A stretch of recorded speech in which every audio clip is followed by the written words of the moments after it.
Pemerintah Kabupaten Gailuas kembali melaksanakan pelantikan dan pengambilan sumpah jabatan terhadap sejumlah pejabat struktural administrator dan pengawas di lingkungan pemerintah Kabupaten Gailuas pada Rabu 10 Maret 2021.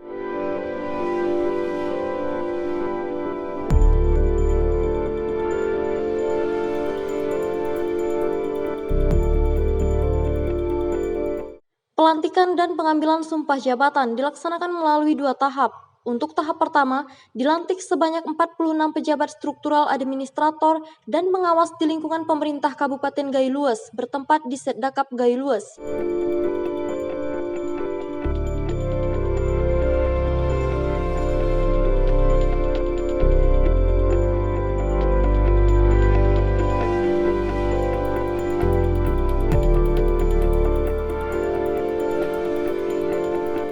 Sementara untuk tahap kedua, dilantik sebanyak 53 pejabat struktural administrator dan pengawas di lingkungan pemerintah Kabupaten Gailuas bertempat di Balai Pendopo Bupati setempat.